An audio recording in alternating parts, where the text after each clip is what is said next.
Likutei Sichos, Chelik Tezvav, Volume 15, the third Sicha for Parshas Chaye. This is a Rashi Sicha, which will not only explain the Rashi, but moreover, it will exemplify the greatness of the lighting of the Shabbos candles by Jewish women in general, and in particular by young girls. This is something that in that time period the Rebbe was speaking very strongly about, as only a few months prior to when the Sicha was said, the Rebbe came out with the miftzak, with a campaign of encouraging Jewish women and girls to light Shabbos candles. Just as an introduction, to remind ourselves some of the klolim, some of the rules in Rashi. Number one, that even the dibur hamaschel, even the heading in Rashi, in other words, the word that Rashi chooses to quote from the respective verse, also have a very strong importance in understanding the question of Rashi and understanding also what compelled Rashi to explain what he explained. Another rule, even when Rashi brings a medrash, typically that medrash, although it is medrash, but typically after reviewing it, one could actually see, it starts to come out how that is read, so to speak, in the pshutei shel mikra, in the simple basic meaning of the verse, and eventually you can actually see it. So the Sicha begins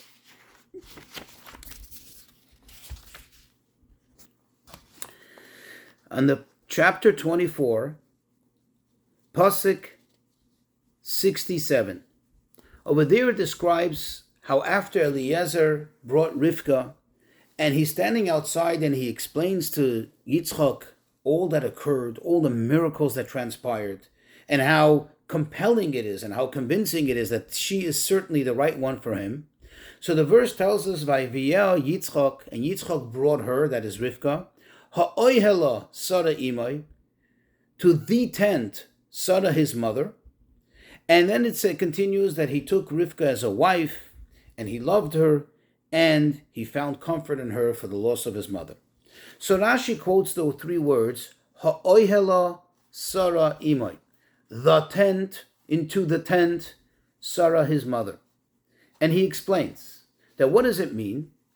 That the way it should be read is that as if to say, Vayiviyah ha'oihela, that he brought her, quote, into the tent, and behold, she was Sarah his mother.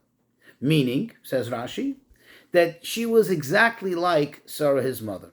And he explains, you see, that as long as Sarah was alive, there was number one, there was a candle that remained lit from Erev Shabbos to Erev Shabbos.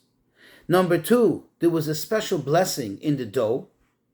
And number three, there was always a anon kosher al ha'oyel, there was always a cloud, a presence of the Shekhinah that was always there, presence over the tent. However, when Sarah Imenu passed away, they all disappeared, they all went away, and it all returned when Rivka came, and that when she emerged. And that's how Yitzchak knew, and this was what became so compelling, that she was the right one. And then Rashi concludes with the words Bereshis Rabbah in parentheses, meaning Rashi is telling us that this is a quote from the Medrash Bereshis Rabbah. Now the Mefarshim explains, says the Rebbe, that what compelled Rashi to explain this, because the truth is that the way the verse is written seems to be a little odd. It should have just said, Vayiviyeha le'oihel Sarah imay, that he brought her to the tent of Sarah his mother.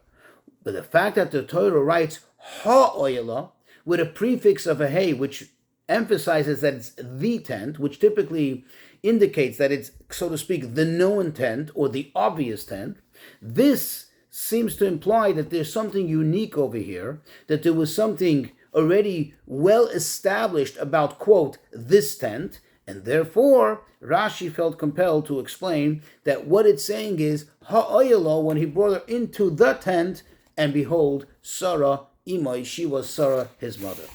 So now the Rebbe asks several questions. Number one, if this is the case, in other words, this is what compelled Rashi, then all Rashi should have quoted in the heading was ha'oihela Sarah. Why quote the third word, imay, his mother? Okay, why is that prudent for the explanation in Rashi. It seems that Rashi is only addressing the words ha'oyala Sarah. Number two, another question.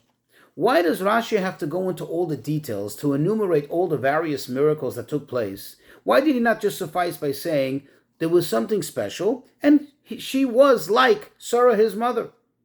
And why go into spelling out all three miracles? This is the third question already. He could have just said there were several miracles that took place that became very compelling to him and told him that she was like his mother Sarah. Now another question. Usually, if Rashi finds it necessary to quote a medrash, usually he will preface it by saying, Rabbi Seinu Darshu. Our teachers, our rabbis, darshaned in the medrash, and then he quotes the medrash.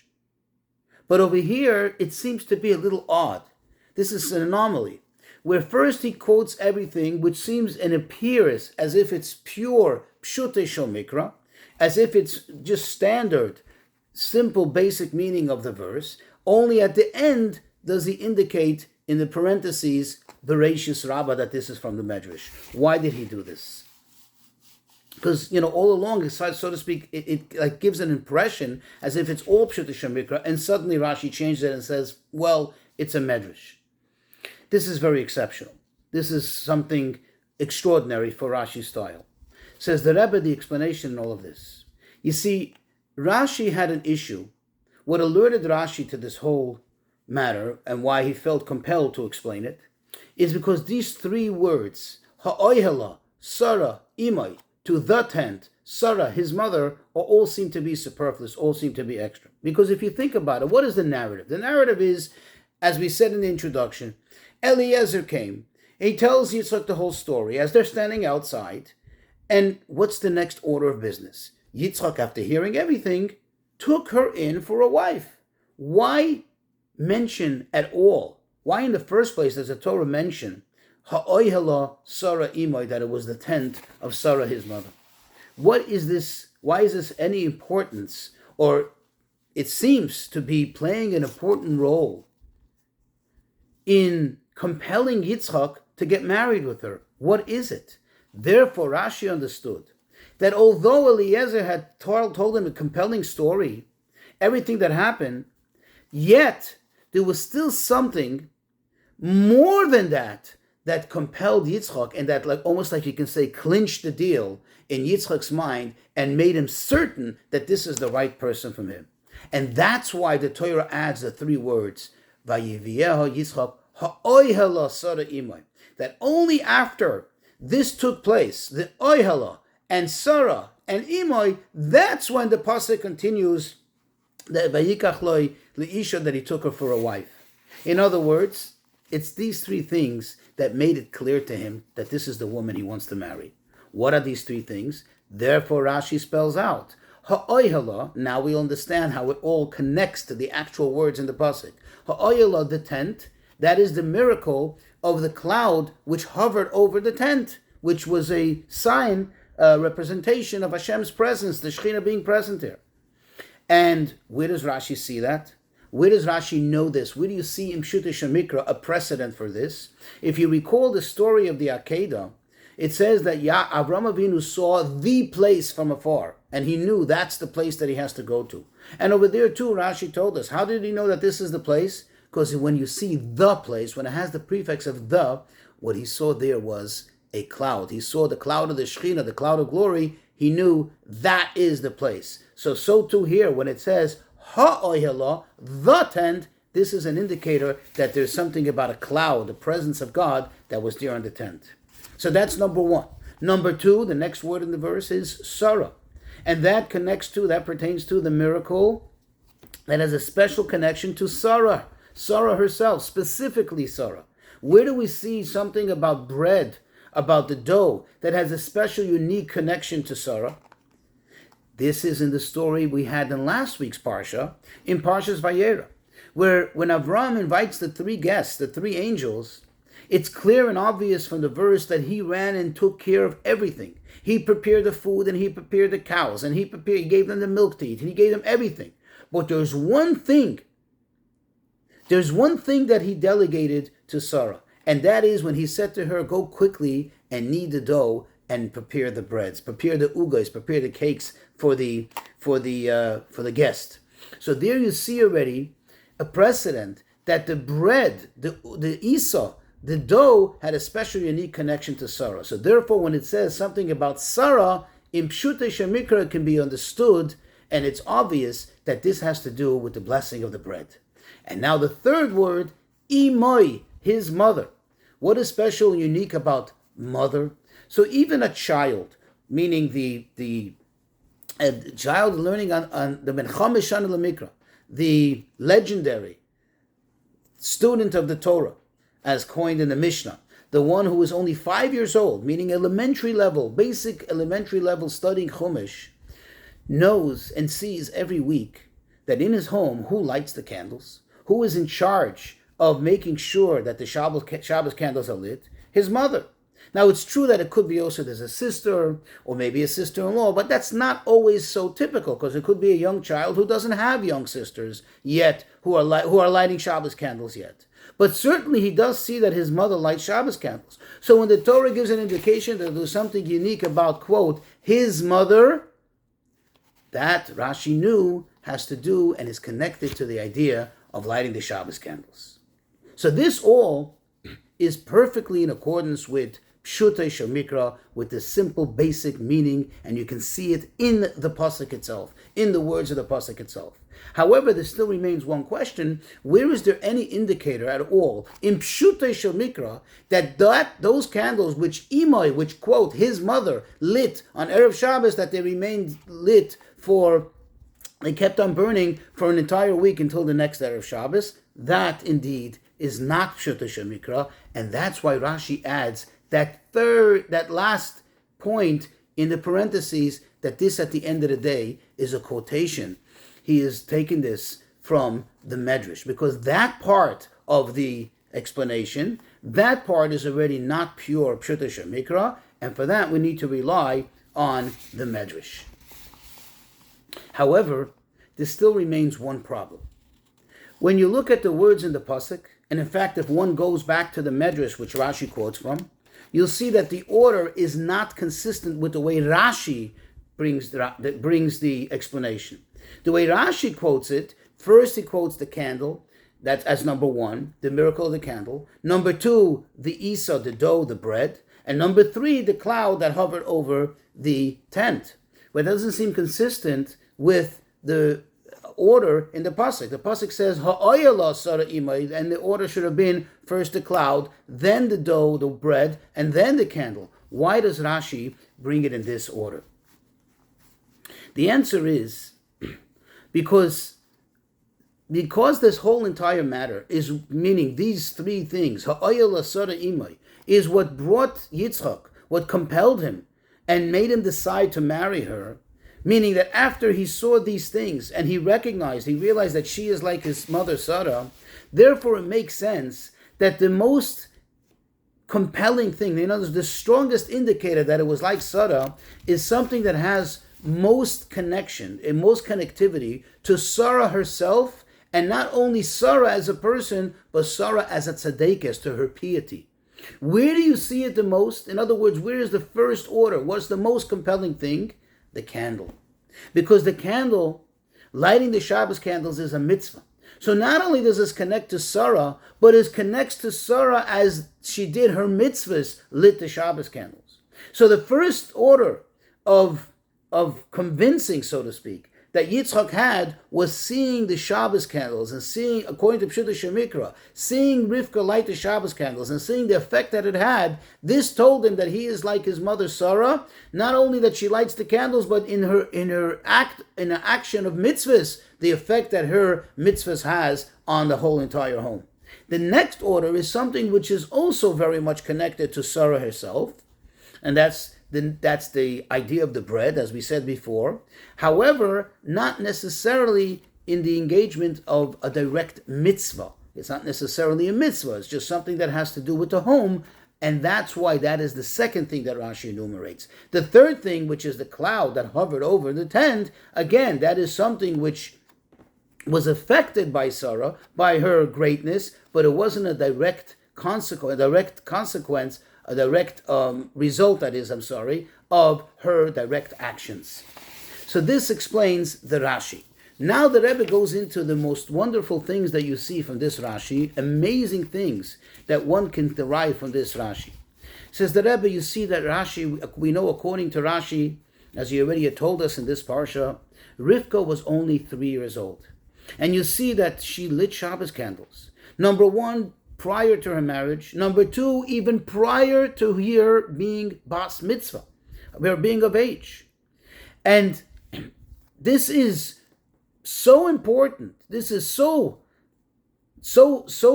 compelling that this is what moved Yitzchak.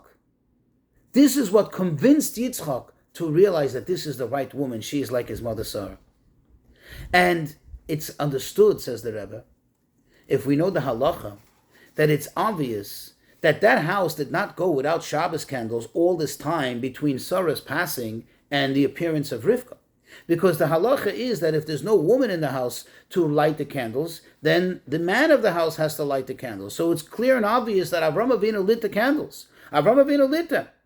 And therefore, it's not that the house was void of candles. It's not like when Rivka showed up and there was no one else to light Shabbos candles, so she did it. No. Even though Avram Avinu was lighting Shabbos candles, yet Rivka made it a point to light Shabbos candles. So from here you see, says the Rebbe, a clear directive that also young girls, prior to their wedding and prior to their bas mitzvah, even though there's someone else in the home lighting Shabbos candles, they should light the Shabbos candles. So that's one amazing thing which you see from this Rashi.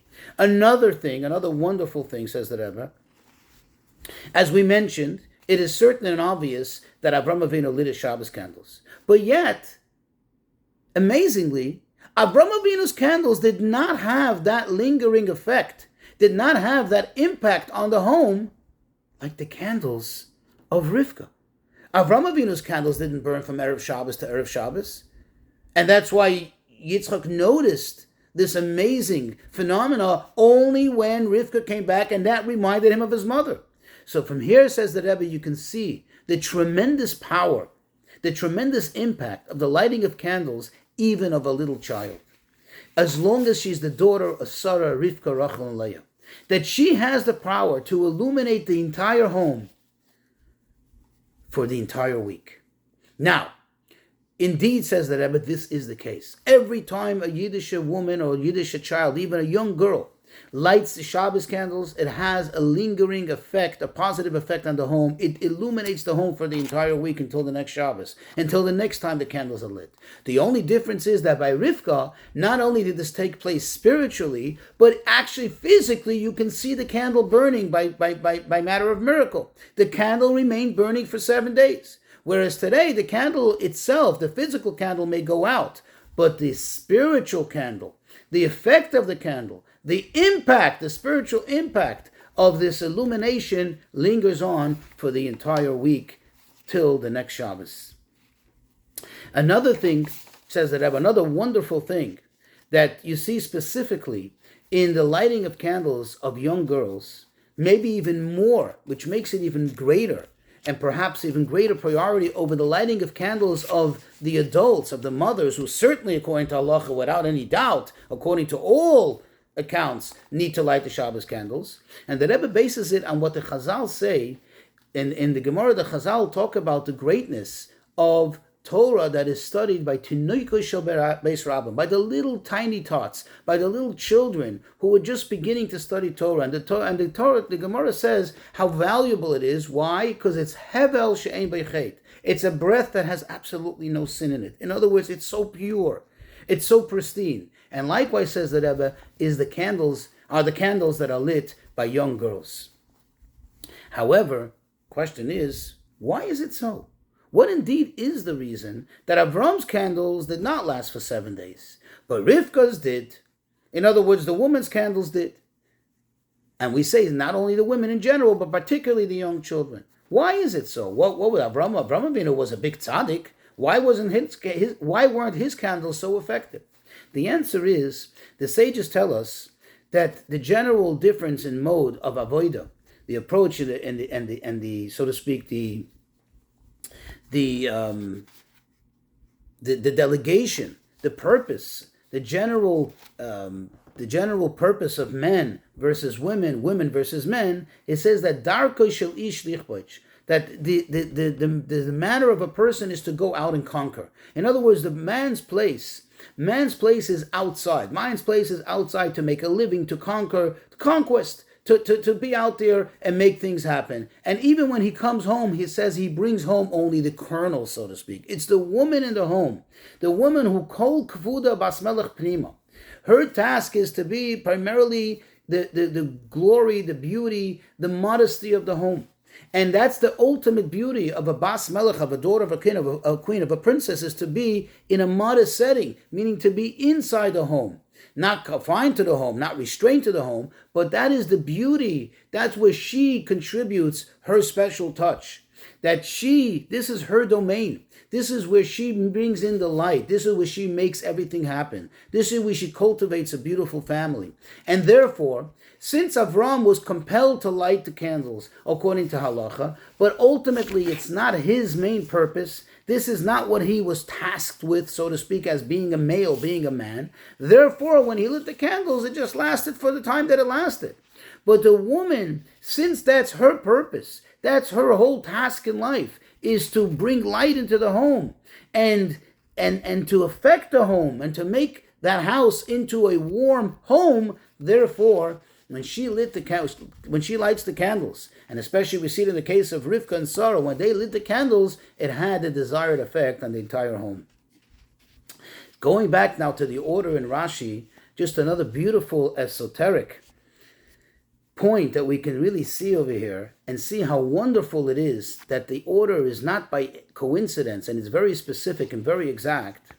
Can also explain it based on what the sages tell us, that the three main mitzvahs of the woman are chala, nida, and lighting the candles. Now, when you look at these three mitzvahs, chala is of course like the dough in this Rashi. Nida is the idea of the cloud, because when the home is a pure home and there's holiness, then you have the presence of Hashem over the home. And of course, the candles, lighting the candles, is what Rivka did, the first thing that Rashi enumerated. But you see the order in Rashi, because it's just very practical and very typical that the order should go in this way. First, a girl starts lighting her candles when she's very young. She's just enough old that maybe somebody can help her light the candles, hold her hand and light the candles and make the blessing. She's maybe 3 years old. Then, as she gets a little older, as she matures, that's when she starts helping out, most likely, with the tasks in the home. Thus, the next thing in line, the bread, the food.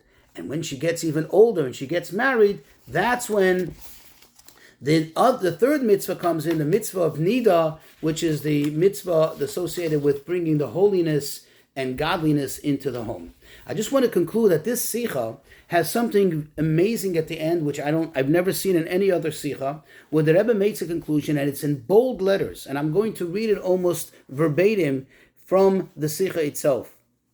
It says the Rebbe, from all of this, it's understood the great merit that there is in making an effort that every single Jewish girl, as long as she has already reached the age of chinuch, meaning that she's able to just say the blessing, that you see to it that she should light Shabbos candles every Erev Shabbos and Erev Yontiv. And through the lighting of the Shabbos candles, we will certainly merit to the fulfillment of what it says in the Yalkut Shimoni in the Medrash, that when by lighting the Shabbos candles, we will merit to see the candles of Tzion, the candles of Zion, that the Eivishter, meaning HaKadosh Baruch Hu, the one above, will show us very soon, speedily, with the redemption, with the full and complete redemption.